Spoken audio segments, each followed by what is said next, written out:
Yeah, let's start. Okay, so just a second.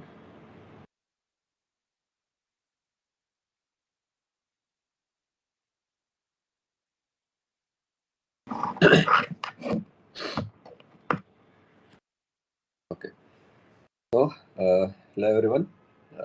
Myself Akshay, and today uh, we'll have a discussion on some of the problem from probability and statistics area. So let's start.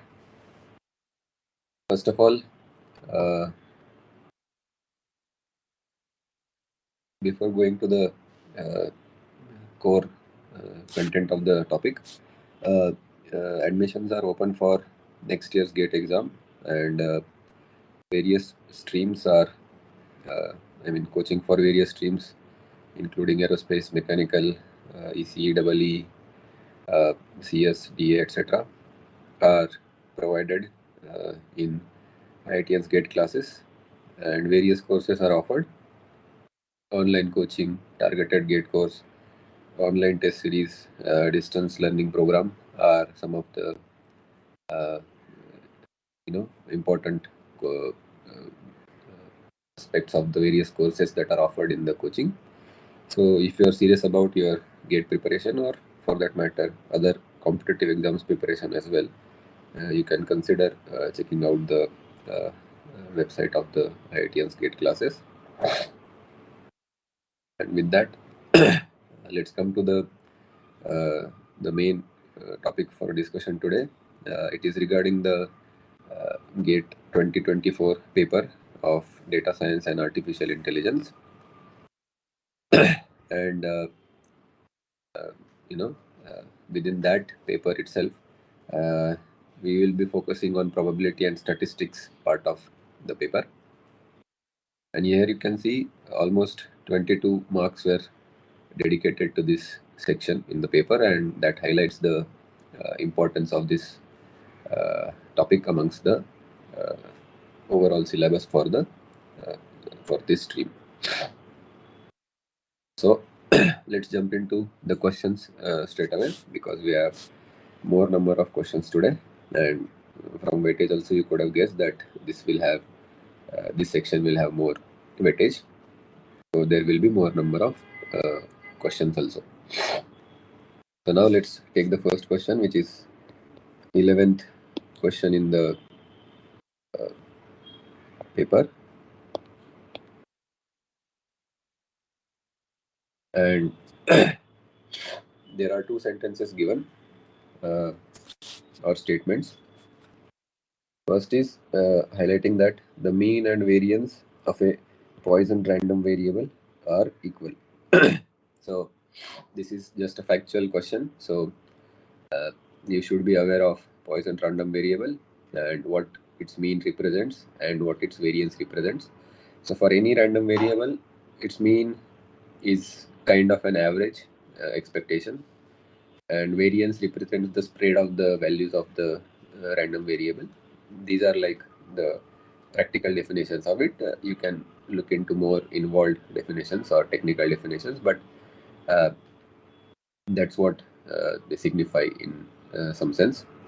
So in Poisson random variable, it's basically you do a certain experiment number of times, you repeat it, and then you have a certain probability of success and certain probability of failure, and that's what Poisson random variable in a nutshell represent, where your probability of success is small in typical experiments.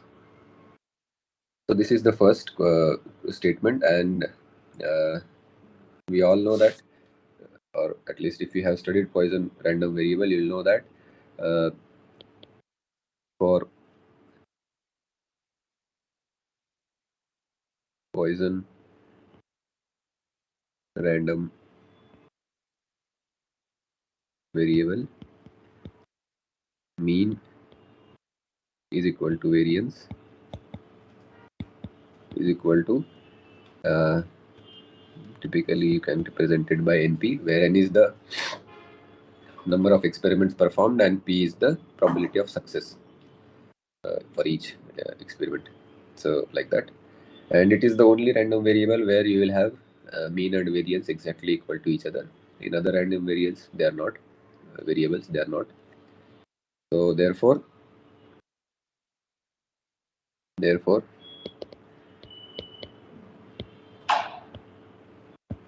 statement first is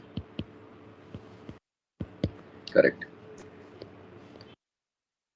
This is therefore symbol. One second.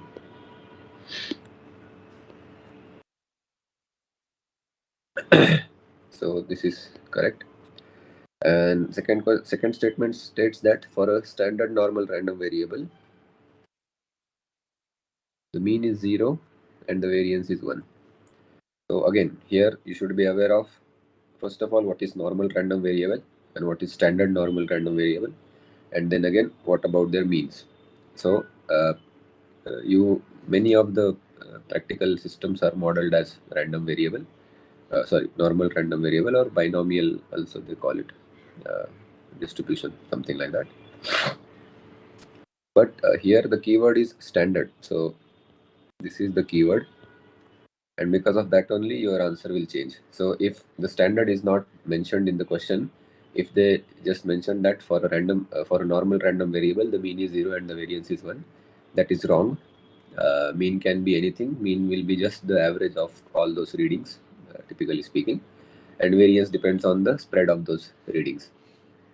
But since it is standard normal variable, normal random variable, the mean will always be 0 and variance will always equal to 1. This is just a standard property of standard normal random variable. And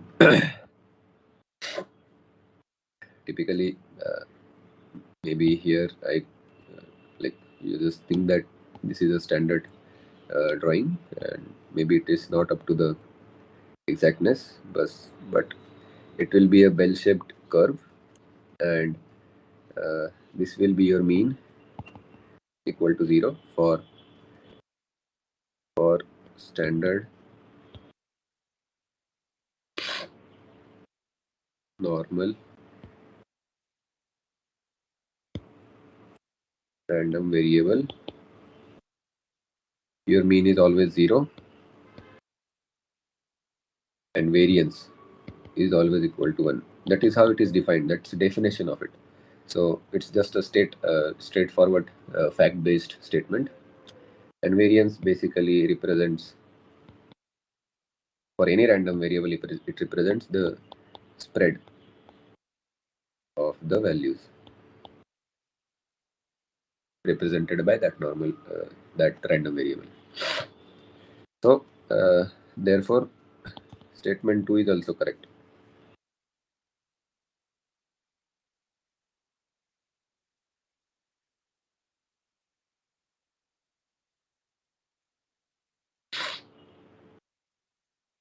Therefore, this statement 2 is also correct, and then it is asked that which one of the following option is correct. So whenever they have highlighted any keyword in the statement, you should pay special attention to it. So they are asking what is out of these two statements, which is the correct option which is given in the ABCD options for the question. So since both options are true, first option itself is your answer. In some cases, they trick you. They will say what is the one option that is incorrect. So in that case, the D option will be coming.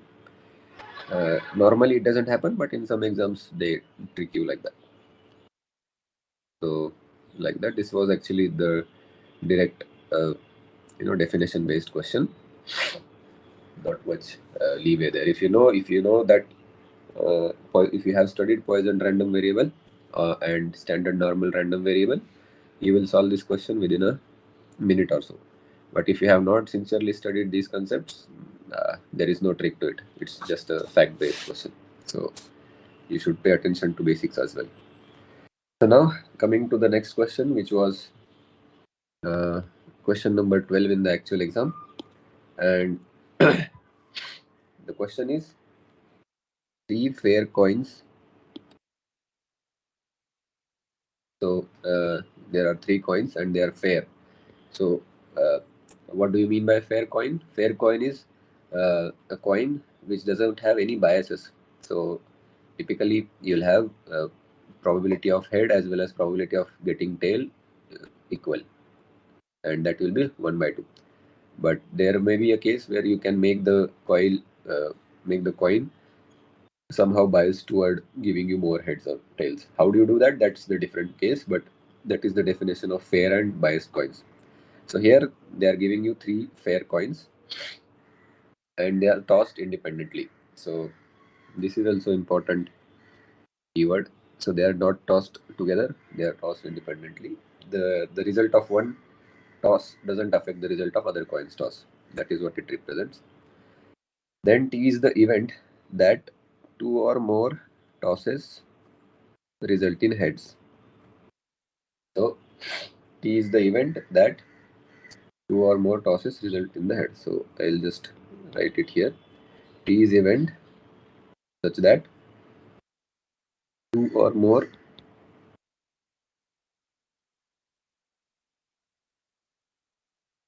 tosses result in heads. So what it means that there will be either 2 or 3 because total coins are 3. So maximum heads that you can get is 3. So there will be 2 or 3 heads in the event which is represented by T. And there is another S event that 2 or more tosses result in tails. So it's exactly the same definition as the T, but instead of heads, you'll have uh, tosses resulting in tails. So their definitions are more or less same. It's just the difference is one is talking about 2 or more heads, and the other event is highlighting the 2 or more tosses resulting in tails. So uh, you know you can rephrase this. You can mention that it's just the wordplay that you are just rephrasing the definition of the T event. So how do you do that? You can mention that T is the event where you get at least 2 heads, and S is the event where you get at least 2 tails. So it's saying the same thing, but this will simplify your question. Uh, uh, uh, your problem solving approach. Or maybe in some other question they'll not mention that there are 2 or more heads. They'll just say that there are at least 2 heads. So both of the sentences represent same thing is what you should understand here. Then see, we'll try to quantify the elements of these events. So uh, out of 3 coins which are tossed independently, what all events can be part of what all results can be part of the event T. So you need at least 2 heads, right? So you can have HHT, HTH, THH, or all 3 heads. So here H represents heads and T represents tails. So what HHT means is first coin toss gives you head, second coin toss gives you head, whereas third gives you tail. And similarly, other 4 options you can understand. And similarly, you can define the event S, which you need at least 2 tails.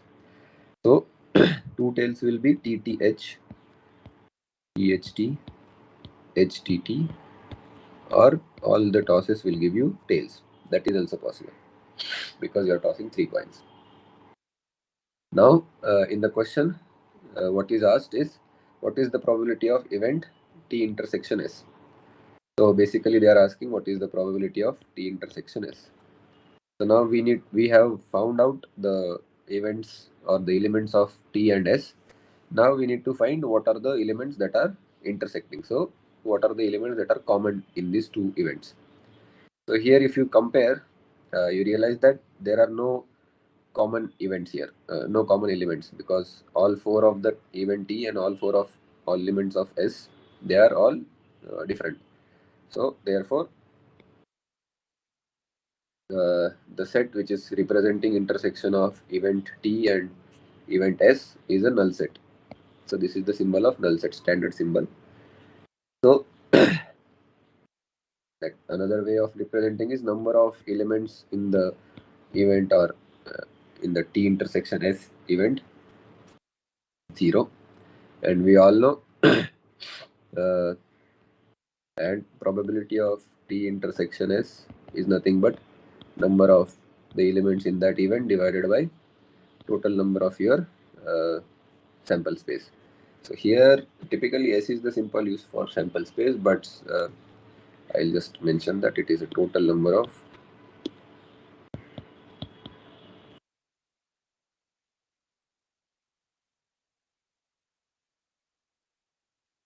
so here it doesn't matter.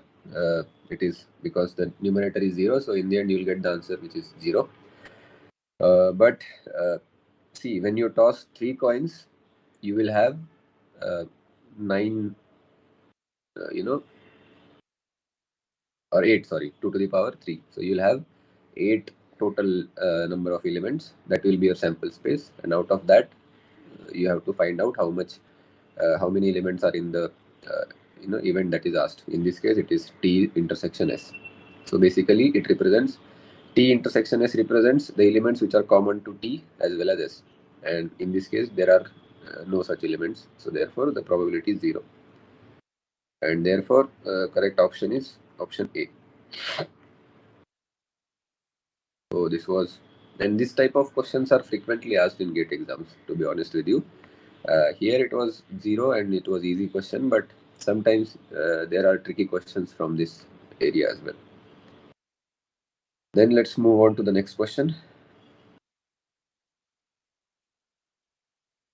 The next is question number 24 of the paper. And the question says that consider 5 random variables which are represented by U, V, W, X and Y symbols, and whose joint distribution, the joint distribution also you should know. So that means all 5 random variables represent a distribution jointly, and it satisfies the condition that probability of this joint distribution is dependent on the probability of each random variable probability as follows, as given by the RHS of this expression. And it is asked that which one of the following statement is false. So you should remember this is single option correct question, and you need to find which is the option that is false. Now the standard way to solve these questions is you need to create a Bayes network. And how to do that? For the sake of ease of understanding, I'll write the whole thing here. So U, V, W, X, Y, this is the joint distribution probability, is given as the composite function of individual or conditional probabilities like this into I want to write it in the spacious manner. So this is conditional probability of random variable W, condition that U and V are already have already happened. And then again conditional probability of X given W and probability of Y given W. So this is the information given in the question. So typically you first need to create a Bayes network in this case. So now the ideal way to do is look for those random variables which are not conditioned on any other random variable, and that those random variables will give you the starting nodes of your Bayes net. So here you can see U and V are the random variables which are not conditioned on any other, whose probabilities are not conditioned on any other random variables. So therefore you can write them like this. So this is your starting node of your Bayes net. Maybe I'll just properly draw it.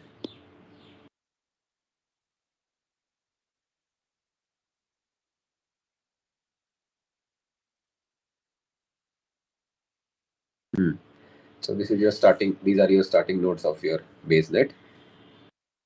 And then in the next term it is mentioned that the W, probability of random variable W, is conditioned on U and V both. So in Bayes net, that is represented by this symbol. So basically it highlights the dependence of W on U and V. That means that the probability of W is conditioned on U and V. And again, next term is probability of X given W. So that means X is conditioned on W. So like this. And then the last term, which is Y condition W. So that represents like this. So this is your Bayes net for this problem. Now we have to look for the options because we have to find one option that is false. The first option says that Y is conditionally independent of V given W. The first option is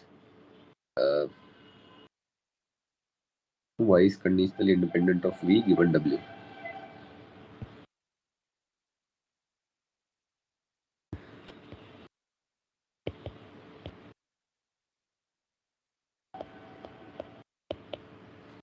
And B given W. So look at your Bayes net here and you'll realize that this statement is true because Y in this network, Y node is here and it only depends or it only is conditioned on W. It has no bearing, of this. There is no relation between V and Y. So therefore, uh, this is conditionally independent. So that is true. Now option second. What it says, X is conditionally independent of U given W. X is conditionally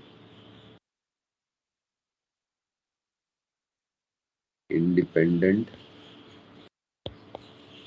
of U given W. So now look at the Bayes net. So this is saying that your X is, which is denoted by this node, is conditionally independent of U given W. So that is also correct because X is only dependent or conditionally dependent on W. There is no dependence between X and U. So therefore this option is also correct. So now we'll see the next options. But before that, I'll just recreate the Bayes net here again. So these are your V and U. And W is the, W is the random variable conditioned on U and V. And then you have X and Y, right? Yeah.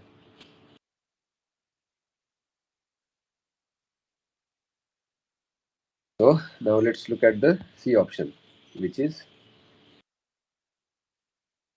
U and V are conditionally independent given W.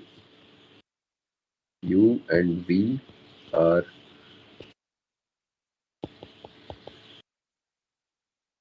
conditionally, one second, independent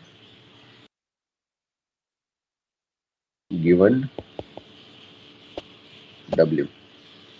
So see, U and V are your starting nodes. So they will be independent of every other node. So instead of W, if I mention given X and Y, that is also correct. So U and V are starting nodes. So they are conditionally independent of all other random variables in this network. So that is the correct option. So then you know that option D is the option that is wrong. But we'll check that also. Option D says Y and X are conditionally independent given W. Y and X are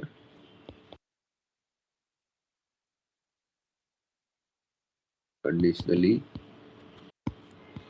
independent given W. So some students may get confused in this option because here it looks that way, right? You know, here it looks that given that W has happened, X and Y are independent, right? Conditionally independent. But the keyword that is missing in this option is separately, which is not in this option, and that's why it is the wrong option, and that is the answer of our question. If they mention that Y is separately independent, or Y is conditionally independent of W separately, and X is conditionally independent of W, independent given W separately, then this is the correct option. But since here they are mentioning or clubbing these X and Y together, you cannot say that. That's not correct, entirely correct. So therefore, the option D is the answer. And the keyword that was missing in the option D is separately. Therefore, option D is the correct option. Now let's go to the next question. Yeah, so this is the question number 27 from the paper, and it looks a lengthy question, and more than that, it looks complicated because it has all the all the mathematical jargon that can be used. It says let the minimum, maximum, mean, and standard deviation usually be represented by SD. One second. Standard deviation is SD, or sigma also sometimes it is referred to as, of income of data scientists to be. So all these variables have these numerical values associated with them. And what they're asking is the Z score normalized income value of 1,06,000 is closest to which one of the following options. So first of all, remove this clutter and just focus on what they're asking. What they're asking is Z score normalized income value. So basically they are asking about Z score normalized value, and for a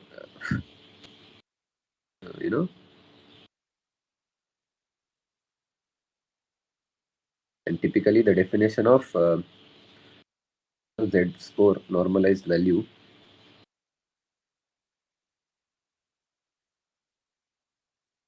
You are currently the only person in this conference.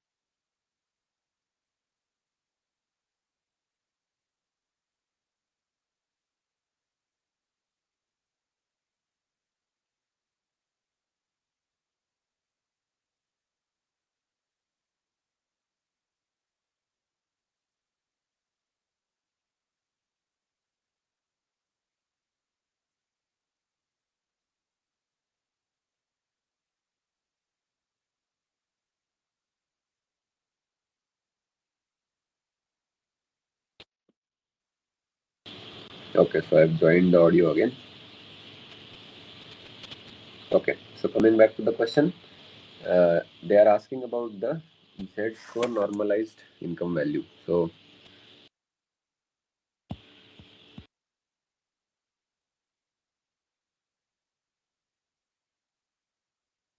there is pretty direct formula for that. Is nothing but your actual value, let's say it is represented by some variable X, divided by your average or mean, minus actual value minus mean divided by your uh, standard deviation. So basically,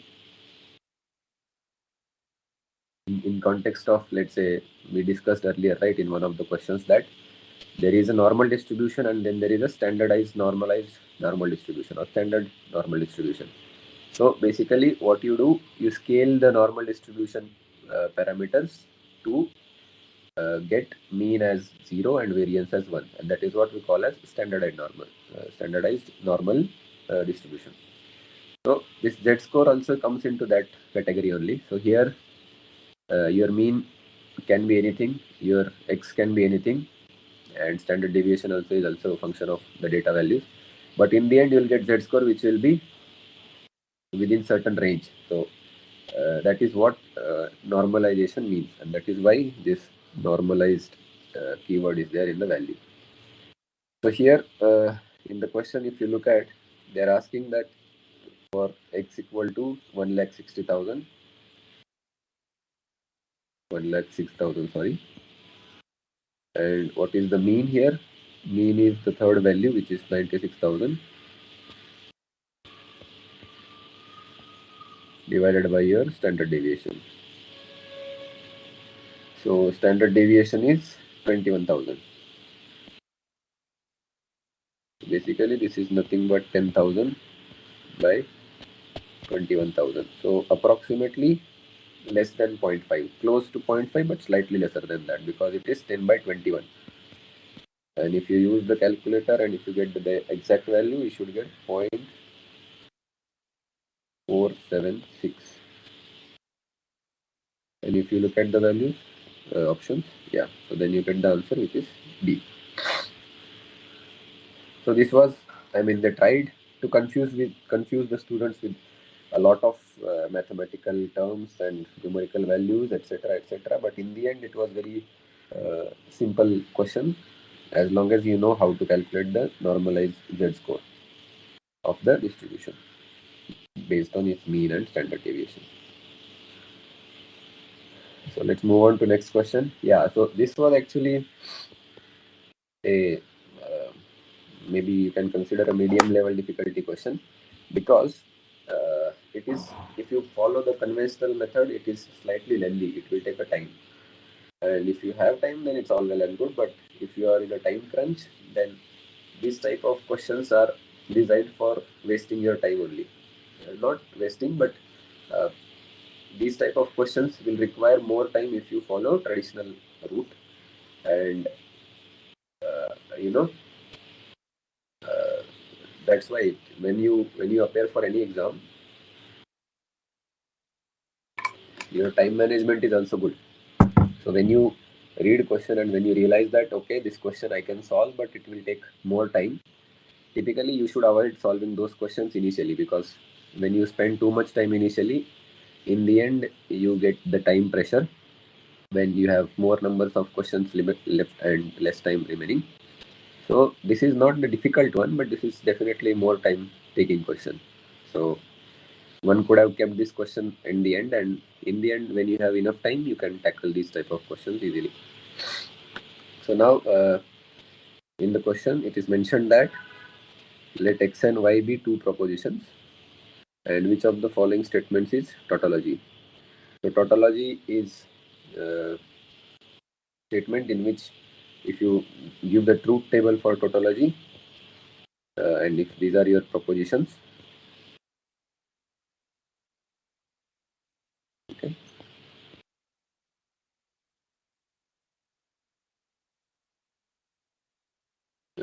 you'll get uh, only for TFF, T represents true, F represents false. So that means proposition X is true and proposition Y is true. If I mention TT in X and Y column, then your tautology says that you will have a true proposition in the end. And if it is FT, it will always be T, and it is FF, it will be T only. So this is a truth table for tautology. So only in this case where you have TFF, you will get F.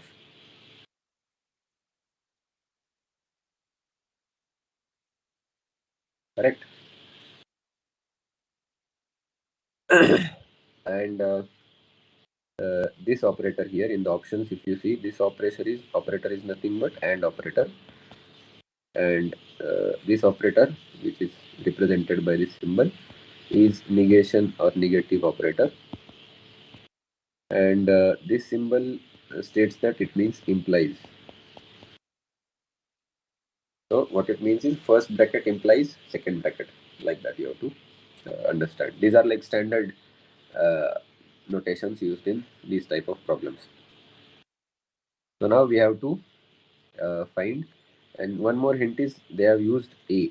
So that means only one option is correct here. Oh, sorry, my apologies. In the next line, they have mentioned that so there is A and R also. So it means it's a more than one option correct question, multiple choice question, basically. Multiple correct choice question. So now the traditional way is to, uh, you know,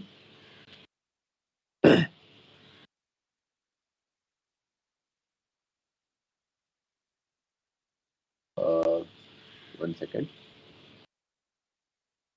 Oh, I'm sorry. I'm sorry. Tautology is always true. So what I mentioned here is not the truth table for tautology. It is the truth table for this x implies y. And tautology is always true. So no matter what is your x and y proposition, it is always true.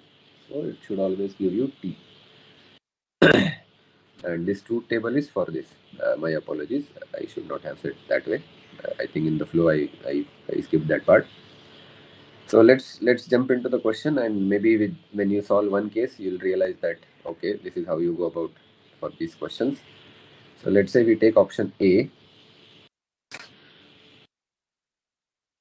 So option A is first bracket has negation of x and y implies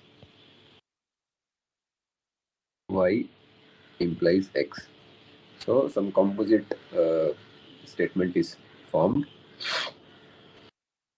So the standard method is you draw a table. First row typically represents your x and y propositions, which are your starting propositions. And typically they can take two values, so you'll have total 4 combinations here, correct? And now you have to see, in this question they are talking about negation of x. So let's make a column for negative x. So what it means, whatever is the value in the first column, you'll have opposite of it in this third column. So you will have f, t.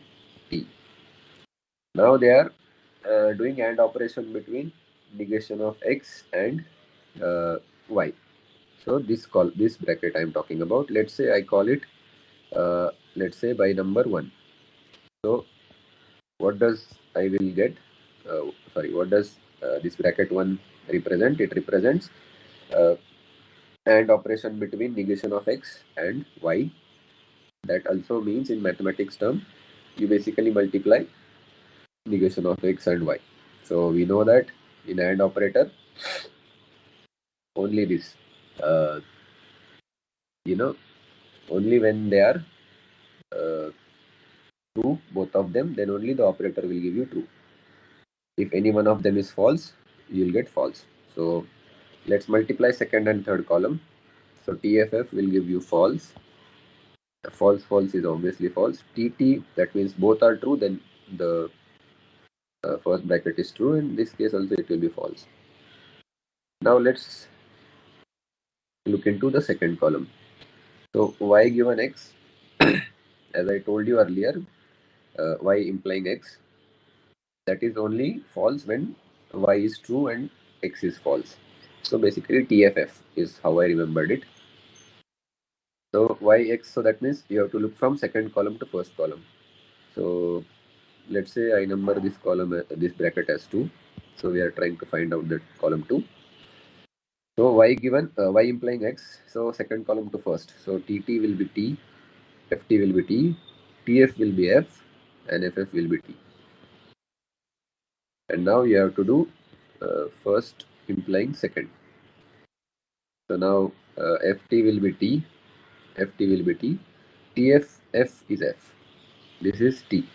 So uh, this option is not a tautology, because to have a tautology, uh, all 4 entries in the final column must be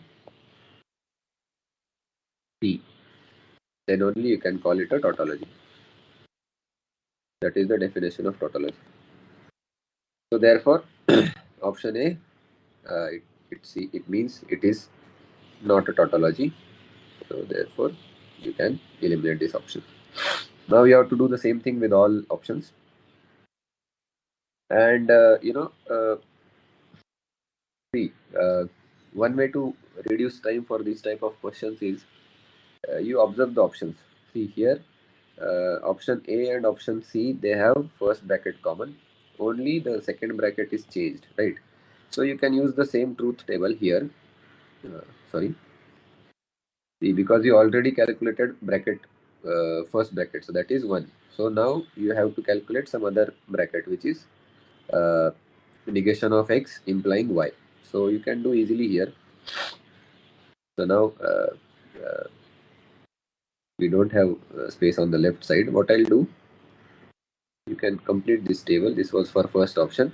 Now for third option, which is negation of x implying y and y implying negation of x implying y, right? Uh, yeah. So instead of and operator, they have put implies operation here. So now we can just borrow the first column, first bracket. So that is nothing but uh, maybe I'll use where should I go? Yeah, we need like 3 columns, so maybe this is okay. We'll create a small table here. So first column we already calculated, and this is for these x values, these x and y values, right? So we will carry those values only. So it was f, f, t, f, right? And then you need to calculate this negation of x and y. So negation of x implying y. So you can use the first table and you focus on second and third column here, and then you let's say I number this bracket as 3. So we will find 3, and that will do by looking at third column first and then second column. So ft will be t, ff will be t, tt will be t, tf will be f. And now you have to find 1 implying 3. So now you can look in these final 2 columns only at the bottom. So ft will be t, ft will be t, tt will be t, and ff will be t. So all entries are uh, true here. So therefore it is a tautology. So what I mean here is you need not blindly repeat everything for all the options. Okay, if you do that, you'll need a lot of time for solving this question. You can do, you can simplify these things by taking help of 1 or 2 options and like that. And if you repeat the same procedure, here only 1 column you need to add, which is negation of y. If you do that, I think you can use the same table itself. This first table here, it will become too complicated and it will take a lot of time. But if you are careful enough, I think you'll realize that this B and D options are also tautology. So only first option was not. And there is another way also. See, if you are comfortable, or if you have solved enough problems for this from this topic, you can instead of following the conventional way, you could have solved this question very quickly. And how? See, consider first option. It is nothing but negation of x and y implying y and x, and you need to check whether it is tautology or not. So if you find some case where this whole thing gives you false value, 1 second, okay, sorry, when this whole thing gives you false, then you'll say that it's not a tautology. And we know that this implies operation is false only when this is true, this is false, then only it represents false, right? So this is how you do this. Now when can you have to compare uh, left hand side of this implies sign and right hand side. So let's consider the first column or first bracket. When will it be true? When your x will be false and your y will be true. So in that case, this negation of x is true, right? So true and true will give you true. So then this is the thing. And now you check for this x and y whether your second bracket comes to be negative. So you have to check.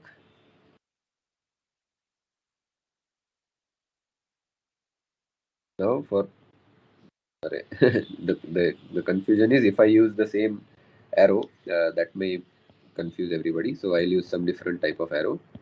So this is just a normal arrow. It does not signify anything.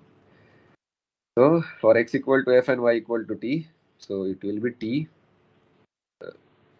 I mean, we have to find y implying x, right? So that is nothing but y is t, f is x is f. So that will give you f. So therefore you get t and f, and therefore its result will be f. So that means there is a case for this composite proposition that it will result in, for a particular combination of x and y, it results in f. Therefore it is not a tautology. So but this is actually a advanced level of solving this type of questions. All may not be comfortable doing this, so that's why I initially introduced to the conventional way, and how you can take help of one option into solving other, and thereby reducing your time requirement. And if you are comfortable enough, you can do this way also quickly. So how you do, let's take some other option. Let's take option D.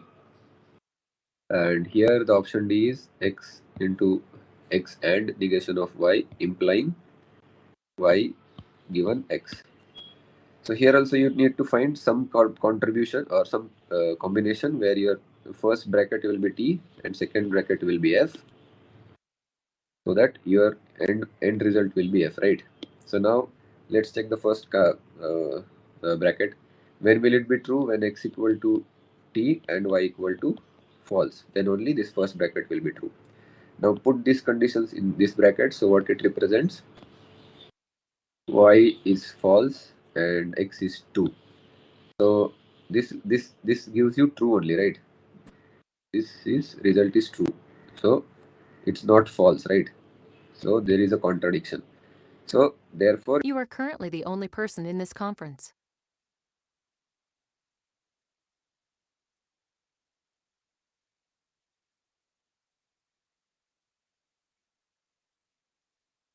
yeah. So in this case, you don't get any case where you have first bracket as true and second bracket as false. So therefore, it is tautology always.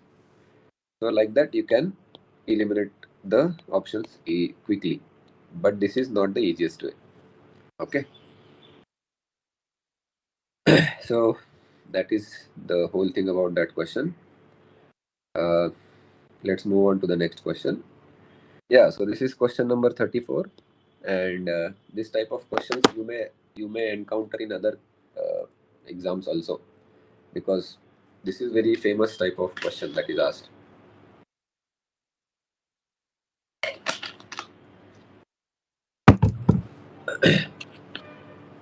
So the question is, uh, the sample average of 50 data points is 40. So you should pay attention to these numbers. So there are 50 data points and you take the average of them, and the average value is 40. And the updated sample average after including a new data point. So now the data point has become 51 instead of 50, because one data point is added, and your updated average is 142. Oh, sorry. Uh, the updated sample average after including the new data point, which is having value 142. What is the updated sample average? So you need to find this. What is the updated sample average? So first sentence implies, let's say, uh, by definition, average is summation of all data points divided by number of all data points. So this is the definition of average, right? So in first case, they have mentioned that the average is 40, and let's say you don't know the summation of all the points. Let's say we'll call it some constant a, and there were total 50 data points. So this gives you the summation is around 2000, right? So we don't know the individual data point, but we know the total sum. So this is the sum of 50 data points, right? Now in the second sentence, what they are saying is you add 142 and make the total number of data points as 51. And in that case, what is your new average? So let's say new average will be nothing but summation of all 51 data points divided by 51, right? And summation of 51 data points, you can break it down as summation of 50 data points plus 50 first data point divided by 51. Denominator remains as it is. So what is the summation of first 50 data points, which we got from the first sentence, is 2000. And what is the next data point that was added in the set of data points is 142. And then you divide by total number, which is 51. So if you do this, you get 2142 by 51, and that is equal to 42. So this is your answer. So this was data entry type of question. So you should be careful while inputting the data. Here it was integer, so there is no problem. But sometimes you have to be careful. They will ask you to round off the data till 3 digits or two digits or something like that. So while entering data, please focus on that aspect of the question also. Then the next question is about the uh, six-sided die. So this was question number 36. So see, this can be solved using one simple formula, but provided that you know that formula, which is not, I don't think it's that common. I mean, if it would have been taught to you initially before the exam, then it's very easy for you to solve this question. But if not, then you have to do it the hard way. And it takes some, I mean, I would say this is like the medium level difficult question. So it takes some thinking. It's not that straightforward. So let's see. So it is a fair six-sided die. So again, it's a fair. There is no biases here. So uh, you know the probability of getting each number out of the 6 numbers is same. So that will be 1 by 6. And it is thrown repeatedly thrown independently. So they have not mentioned how many times they are throwing it. So they are just saying that it is repeatedly thrown and independently thrown. So they are asking what is the expected number of times the die is thrown until 2 consecutive throws of even numbers are seen. So, so here are two things that you should remember. They are not asking you that what is the number of times when you get 2 consecutive even numbers.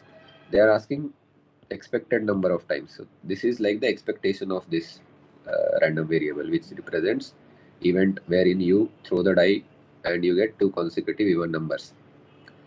So to solve that, you need to understand what all cases can there be. So let's say if you consider initial state, so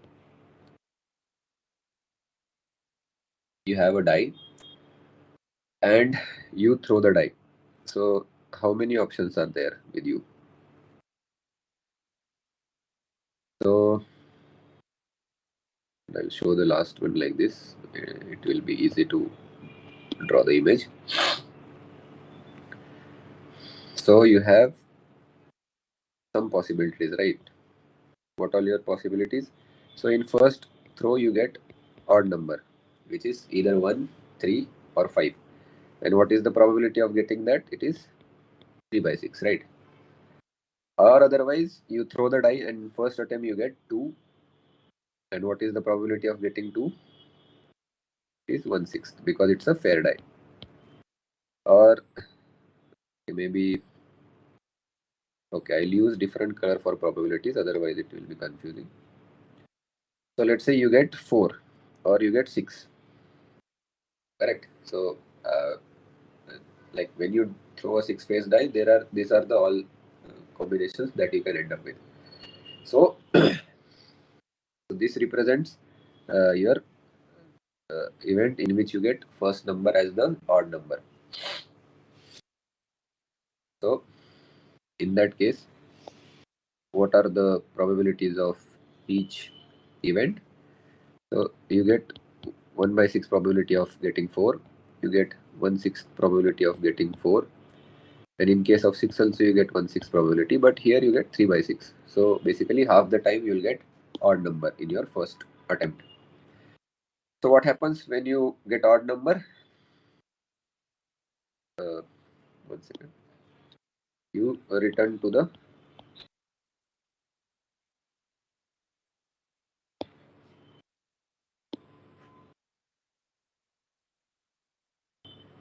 if you get odd number in the first try, you return to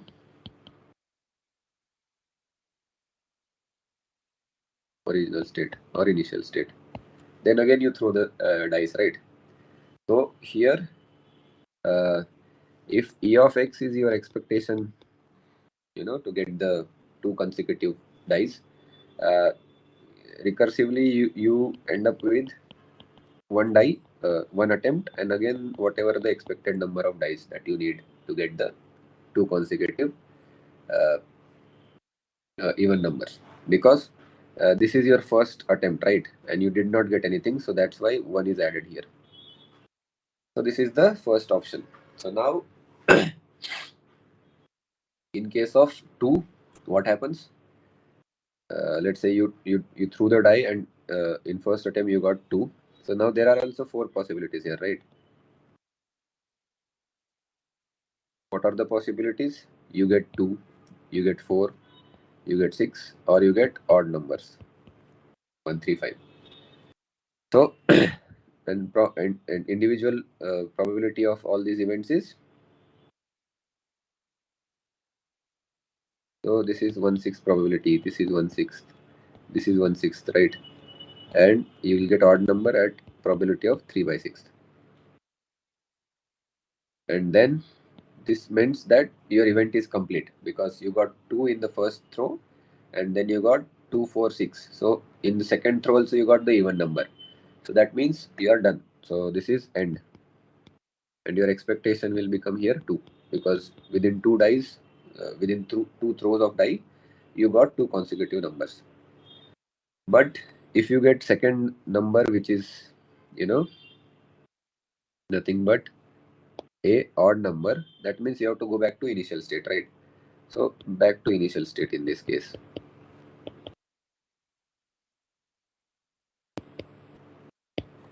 Because you have 2 throws, right? And you then again go back to the initial state. So therefore this becomes 2 plus x, 2 plus e of x. E of x is expected number of times the die has to be thrown to get the uh, what you say, to get the consecutive 2 even numbers, right? So this is how this recursion works. And whatever I have shown here for this 2 number or first die you get 2, you get same for 4, right? Let's say if you get 4 in first try, and then you also have this 2, 4, 6, or odd number 1, 3, 5, right? So each option, so similarly for 6 also there will be 2, 4, 6, and 1, 3, 5. So that will be odd. So for each even number you have to look at the next iteration. So if you get even number in the next time, well and good, so you have to stop there. But if you get odd number next time, you have to go back to the original state. So therefore, this is like a recursion. And if E of X is the probability or expectation to get the two consecutive dice uh, roll as the even number, then you have to now we have to write the recursion later. And how it goes is E of X, which is the total expectation or final expectation. So now see, let's talk about the state where you throw first time and you get odd number. So in that case, you have to add 1 in your expectation because the first try was failure. So therefore, you have 1 plus E of X, and what is the probability of getting this is 3 by 6, which is shown here. See, so this into this probability 3 by 6. Now the second, or let's go to the case in even number, but you get, let's say, 2 in the first throw. So in that case, and if you get second throw also similarly, so there are 3 cases, each corresponding to 2, 4, and 6. So therefore there will be 3 multiply here outside, and in two tries only you are getting two even numbers. And what is the probability of that? 1 by 6 into 3 by 6. Correct. So 1 by 6 comes from here. Let's say if you are talking about 2, and 3 by 6 is the summation of these 3. So therefore it is 3 by 6. It's not this 3 by 6. Okay, don't get confused. So that is the case when you get success in the first 2 tries. And what if you don't get success? In that case, you have to go back to your original state and with the same probabilities, right? So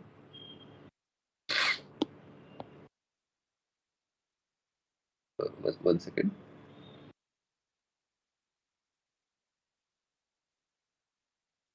So now here you have one equation where E of X is the unknown, and that is what is asked in the question. So now we have to simplify this equation, and if you do that, uh, we'll quickly do that. So first term becomes 3 by 6. This is 3 by 6 E of X plus here the so uh, so this is 1 by half, so this will get cancelled with 2, and you have 3 into 1 by 6, so that will be 1 by 2. Then the last bracket. So here again the first term will be 1 by 2, and then the second term, that will be 1 by 2 into 1 by 2 into E of X. So basically 1 by 4 into E of X, and these terms are nothing but half. So therefore what you end up with is 1 by 2 plus 1 by 2 plus 1 by 2, that is 3 by 2 plus 3 by 4 E of X, and then you solve it and you get E of X as 6. So this is your final answer.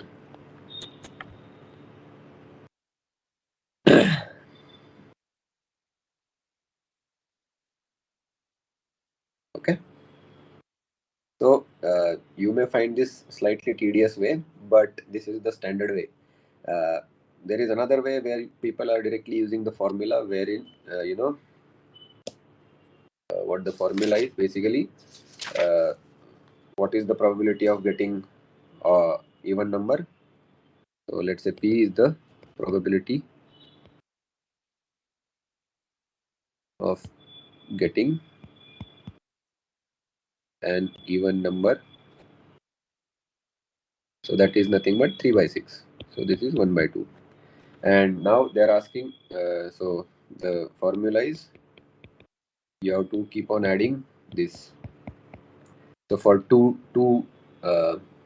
throws of odd numbers, you'll have to add 1 by b plus 1 by p square. If you want to get 3 consecutive throws, you have to add one more term, which will be 1 by p cube here. So like that. But here that is not asked, so we have to do this only. So this becomes 1 divided by 1 by 2 plus 1 divided by 1 by 4. So that is nothing but 2 plus 4 is 6. So this is also one way, but I feel if you understand this tedious way, you can tackle any other variation of this problem as well. Okay, so this was like a moderate level difficult problem, assuming you don't know the formula directly, and then you have to solve it conventionally. So now let's go to the next question. So next question, 1 second.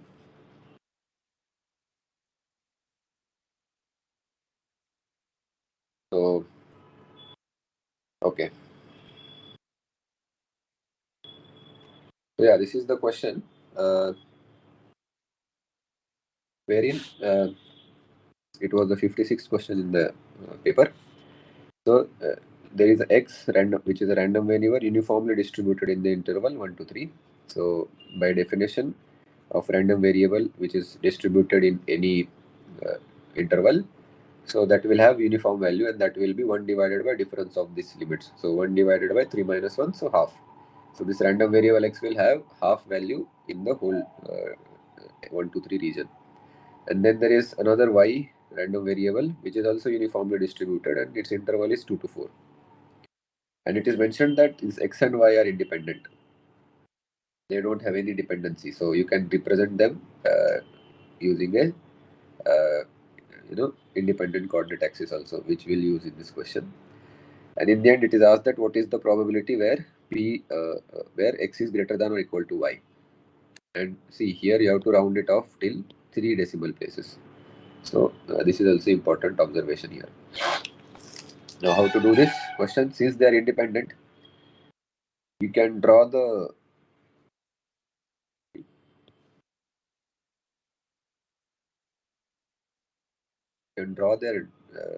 domains on 2 different axes, right?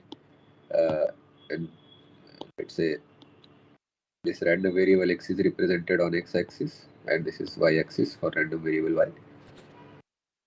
So in that case, let's draw some schematic.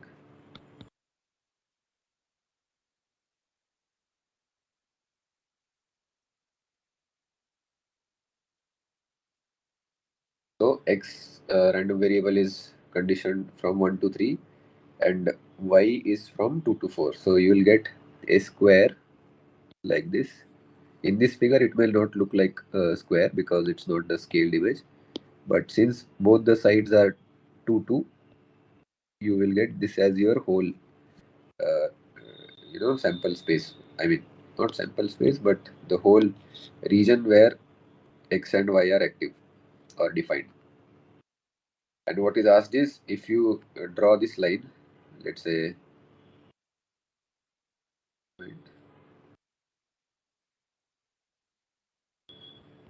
this straight line passing through origin is nothing but the line where y is equal to x. So this region is where y is greater than or equal to x, and this region is where x is greater than or equal to y. Correct? Now you can just look at the uh, dimensions or the x and y values, and you can check. And now it is asked that what is the probability of x is greater than or equal to y. So you have to look into this line, but on this side, and it intersects the given domain of x and y where they are defined in this region. So if you can, uh, you know, uh, you can find the area of this triangle, you'll get that probability. So this is the easiest way to solve this problem, and then the area is nothing but half into the base of the triangle is 1 because it is intersecting at 2, 2, at 3, 3, and this point is 3, 2. So base is half, and height is base is 1 and height is 1. So this is half. And what is the probability of x greater than y? It is the region, the blue region, where your probability is defined. divided by the total region. So total region is nothing but 2 by 2 square, because this side is 2 and this side is also 2, right? So the whole area is 4, and out of that 4 area, you are considering only 1/2. So that will be 1 by 8. So that is 0.125. So this is the easiest way, or the not easiest way, but if you use graph and knowledge of how to plot these lines, etc., within a minute or two you can solve this. Otherwise, there is a conventional way to do this, where you define the density of that each random variable, and since they are uniform, you will have 1 by 1 minus 3, so that will be 1 by 2, where your 1 x varies between 1 by 3, and for y also you'll have similar number, because it is defined that way, where your y is like this. Then nothing but to get the probability where x is greater than or equal to y, you have to do the double integration, and that is like y going from 2 to 3, your x goes from y to 3, and then you have to take the density product and double integral, because that is what is asked. So these limits, these limits are defined how? So see, this y is varying from 2 to 4 here. So this I wrote mistakenly.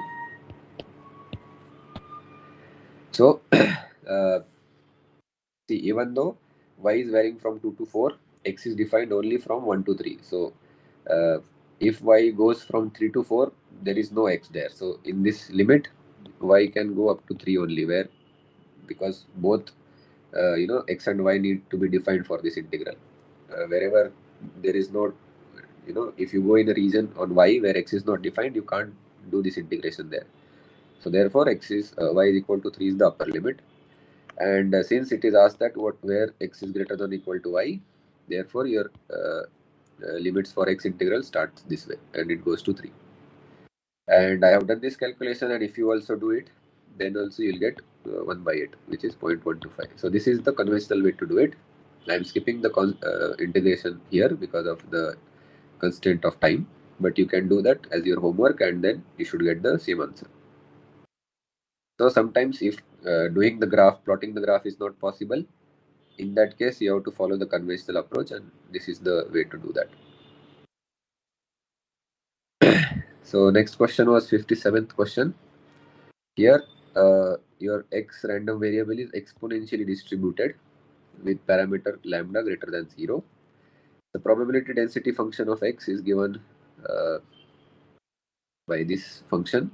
So it is only defined for values of x greater than 0, otherwise it's 0. And it is mentioned that if e of x is if 5 times e of x is equal to variance of x, e of x is expectation. That is also given in the question. So a of x represents expectation and v of x is variance.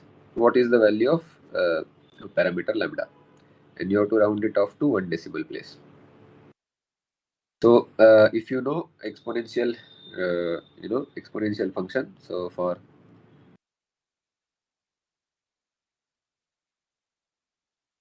exponential random variable or exponentially distributed random variable,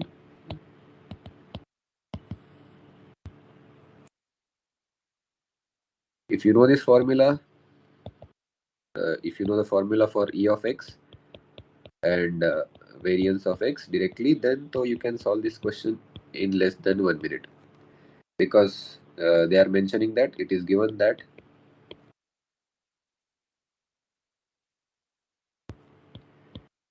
e of x into 5 is variance of x, right? So I should not write v, because you don't write it v conventionally. It should be variance. So var. So that will be 5 by lambda will be equal to 1 by lambda square. Therefore, your lambda will be 1 by 5, which is 0.2. And you are rounding off it till 1 digit. So this is assuming you know how to, what are the formulas for expectation and variance for exponentially distributed function. What if you don't know that? Then, like it is a smooth function, right? It's a continuous function. So to calculate the expectation, you have to go to the basics, and expectation is defined such that you will have f of x into x and integration over x. And this is given in the question. Uh, the definition is given in the question, so you can make use of that. And then your limit of integration will become 0 to infinity, because otherwise the function is or the density function is 0. Then you have to do x into lambda e to the power minus lambda x dx. If you do this integration, you will get 1 by lambda. So therefore expectation is 1 by lambda. And now to calculate variance, you need to use the standard result, which is expectation of x square minus expectation of x whole square. Okay, so now this is unknown, so you can calculate it using same relation, x square into the density function. And if you do this calculation, I have done that, you'll end up with this. I would advise you to do this as homework, because sometimes you may not know these formulas directly, and you may have to resort to your basic concepts, and then you have to do this integration. So that was about this question. Let's go to the next question. This was 50th question. So there are two events, T and S, and T bar represents the complement of the event. So you should know that whenever it is mentioned that any event is complement of other event, that means sum of their probabilities will be equal to 1. The probability associated with different events is given as, so they have given a bunch of information here, and they are asking what is the probability of T conditioned on S, and you have to round it off to 2 decimal places. So let's go into this. So basically, first information is given that P of T bar is 0.6. That itself gives you the idea that P of T is 0.4, because it is summation should be 1, because they are complement of each other. Then other information that is given is P of ST, P of S condition on T bar is 0.6, and probability of S condition on T is 0.3. So this is the other information that is given in the question. And now you need to find probability of T condition on S. So we can use Bayes theorem here. So that is like P of T, and here you will need P of S. So P of ST is known, it is 0.3. P of T is 0.4. This is unknown. That is the only unknown that we need.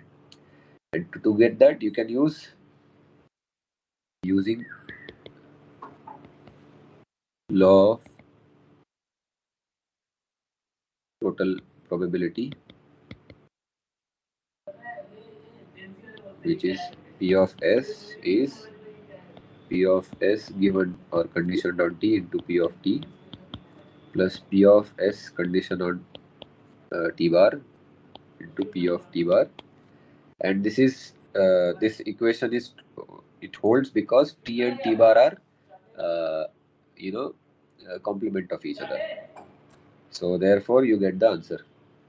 Therefore this equality holds. So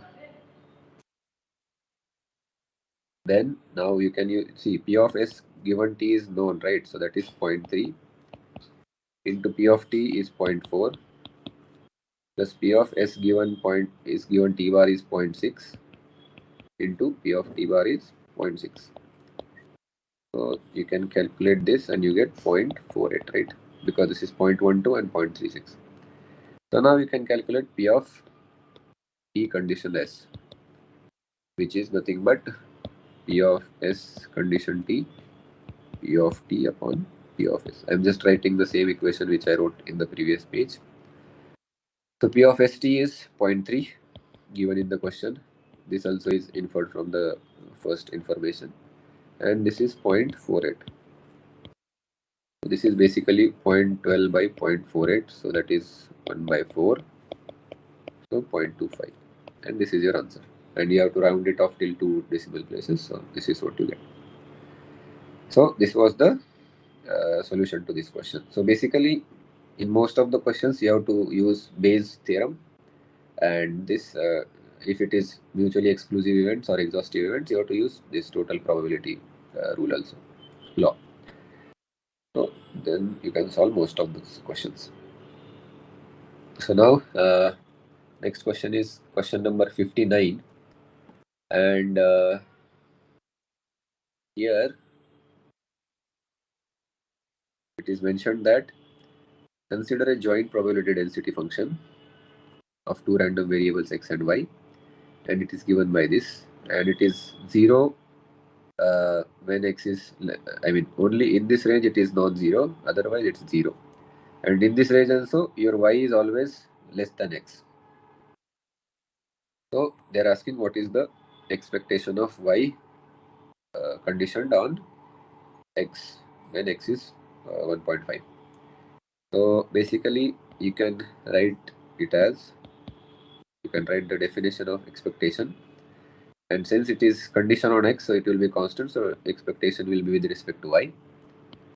And you will need to take the I mean, the density function will be y conditioned on x, yx into dy, because it is, it is conditioned on x, so only y is the variable. So now to do that, you don't have this, right? This is the unknown here. That is what we need. But we have the joint density function, right? So we know the identity of joint density, that if let's say this is the joint density of two random variables x and y, and if you divide it by the marginal with respect to x, what you will get is this density of y conditioned on x. This is the property of conditional densities, right? So you should be aware of this. So now you put this ratio in this integral, and then to, I mean, you can, before doing that, you can do one thing. One second.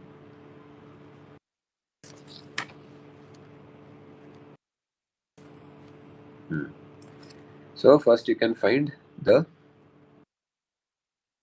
see here, the it is, the density is given, right? So you know what I mean by this is, let's say, so expectation of y given x equal to some x will be nothing but one second. It is nothing but minus this limit we will change later. Let's not worry about that. But yeah, so in this case, this is nothing but your joint density of x and y. Actually, this should be small letters inside the bracket, divided by the marginal into dy. So this joint density is given in the question, but this is unknown, the marginal. So you can calculate the marginal directly, which is nothing but integration over y. So your y goes from 0 to x, because that is given in the question, right? So that is your joint density into integration with respect to y. This is because your x goes from 0 to x and your y goes from 0 to x. So if you do this integration, you'll get 0 to x into 2xy dy.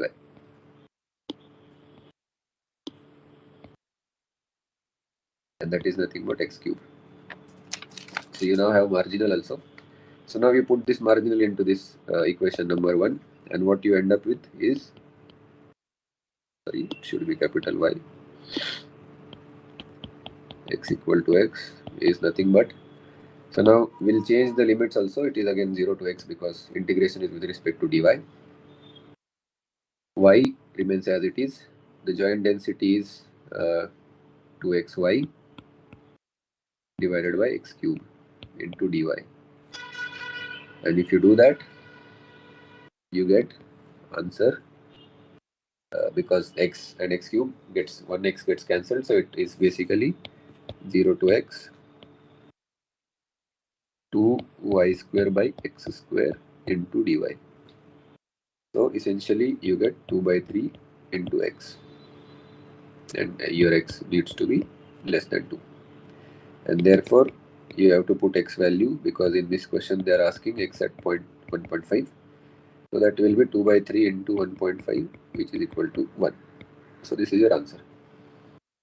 And this was data entry type of question. No options were there. So here concept of marginals was important. Now we still have a couple of questions, so we'll quickly go through them. So here in question number 64, it is mentioned that they have given your Bayesian net, and it has 4 Bernoulli random variables, and their conditional probabilities are given in this table. So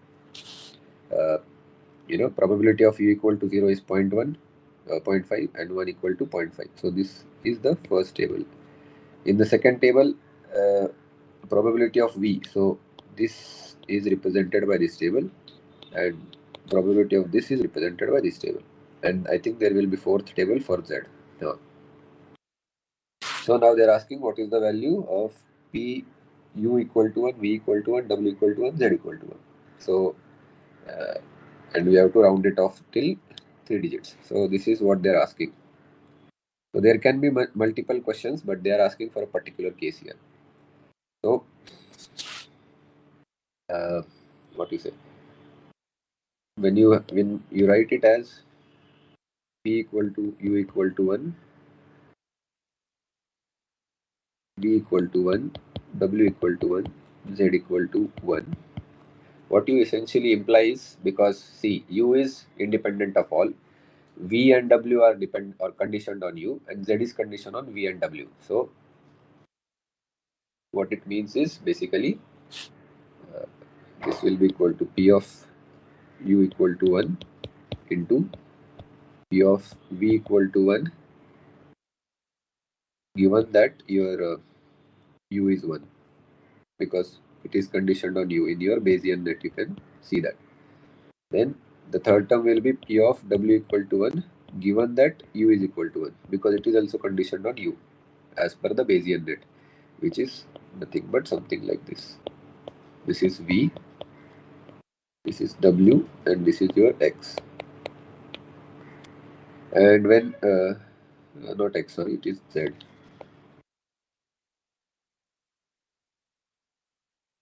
Okay, and when your z is equal to 1, that means it is conditioned on v equal to 1 and w equal to 1. Correct. So now you have to use the tables to get this value.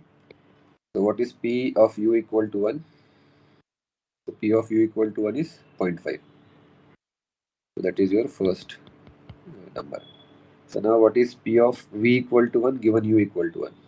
So p of u equal to 1 given v equal to 1. Sorry, v equal to 1 given u equal to 1. So that is also 0.5.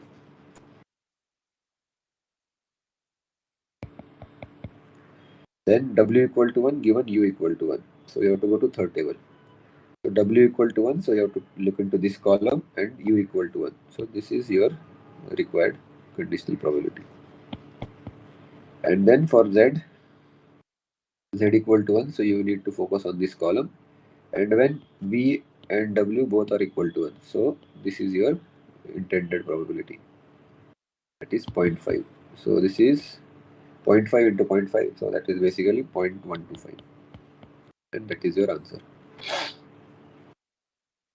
I hope you get the idea. So I can change this question and I can ask when u equal to 0, v equal to 1, w equal to 0, something like that, right? So no need to worry, you just have to go back to the correct value in these tables, and for that you need to take the help of your Bayesian network. So that is the question, that is about that question. Then you have this last question, number 65, where it is asking about the covariance of two random variables, and the random variables are defined as, as the output of the experiment of tossing the coins. So there are two fair coins which are tossed independently. X is a random variable that takes a value 1 if both tosses are heads and 0 otherwise. So what it means is, see, when you toss two coins independently, you have four options or four uh, elements of your total sample space, right? So you can get any one of these output, and your uh, x is your random variable that takes two values. It takes 1 only when both tosses are heads, so only when you get heads, and it takes 0 otherwise. So for other three results, it will have zero value. Similarly, there is y random variable that takes value 1 if at least one of the tosses is head. So at least one head needs to be there, and it will be 0 otherwise. So if there are two heads, it is okay, but if there are two tails, it will take value 0.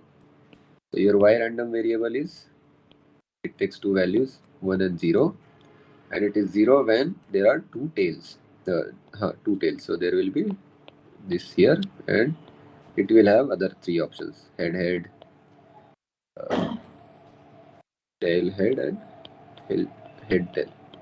Correct. So this is the definition of these two random variables. So in that case, we can make a table because these are discrete random variables. So your x can take value between 0 and 1, and it is 0 for uh, three events or three outputs when there is one head, so these two cases, and when there are two tails. So for all this case, probability of x x takes value 0, and it takes value 1, then there are two heads. Correct. So what is the probability? Here it is 3 by 4, here it is 1 by 4 probability. Similarly, for y, it also takes two values from 0 to 1, so it is a discrete random variable, and it takes value 0 when both are tail, and it takes value 1 when there is, for other uh, two cases or three cases, sorry. So for other three cases, it takes three value and gives 1. So y is 1 for these three cases. So what is the probability of y? In this case, it is 1/4, and it is 3/4. Correct. Now, that is what we can infer so far. Now let's go back to the question. Now they are asking what is the value of covariance of x and y, and we have to round it off till 3 decimal points.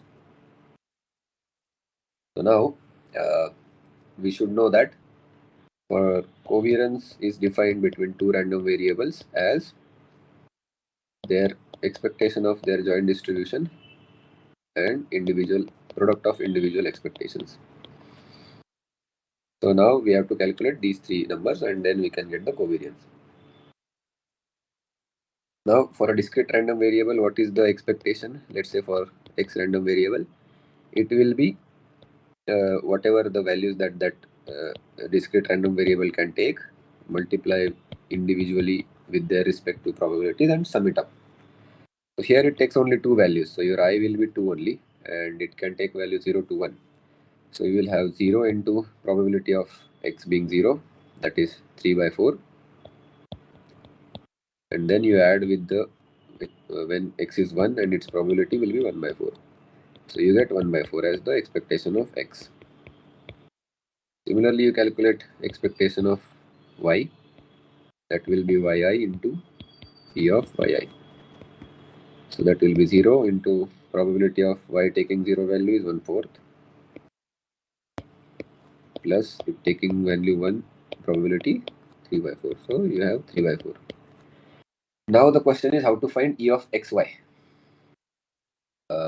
So for that you have to define xy, the joint distribution.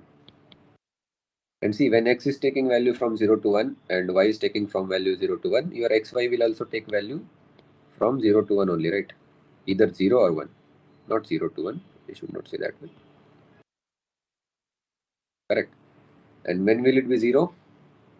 It will be 0 when your either x is 0 or y is 0, or your x is 0, y is 1, or your y is 1 and or your x is 1 and y is 0. So all these three cases will give you xy as 0, and it will be 1 only when both of them are 1. So what is the probability of x and y being 0? That will be the summation of probability of these three cases. So when x is 0 and y is 0, the probability is 3/4 and 1/4. So you have to multiply them. So it will be 3/16. Plus when is x is 0 and y is 1? X is 0 at 3/4 and y is 1 at 3/4. So this will be 9/16. Plus 1 0. So when is x 1? 3/4 and y 0 is 1/4. So this will be 3/16. Okay. And when both of them are 1, 1/4 into 3/4. So this is 3/16. Probability of this is 3/16. Correct. So, and you know, the total here comes out to be 13/16. So now you have to find the expectation of xy. That will be again two values it can take, xy into probability of xy. So now when xy is 0, the probability is 13/16. And when it is 1, the probability is 3/16. So this is 3/16. So now what is your covariance between x and y? The formula is E of xy minus E of x into E of y. So E of xy is 3/16 and E of x and E of y are 1/4 into 3/4. So that is also 3/16. So you have 0. So this is your answer.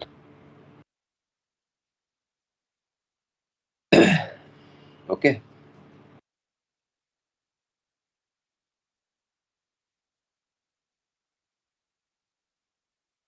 Okay. So yeah, I think we are at the end of our session because we have covered all the questions.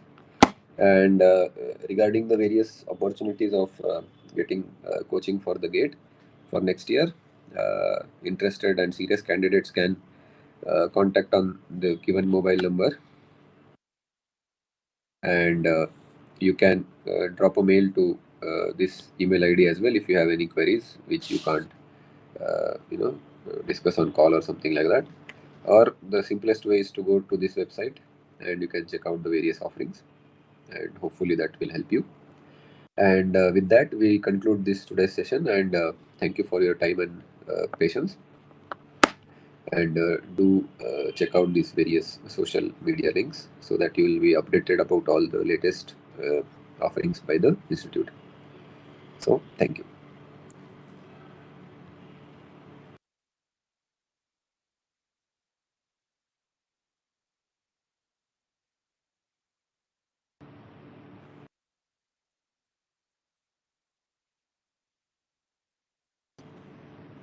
Yeah, I'll share the notes in the chat so that we can close the meeting. I think we are 10-15 minutes above the time.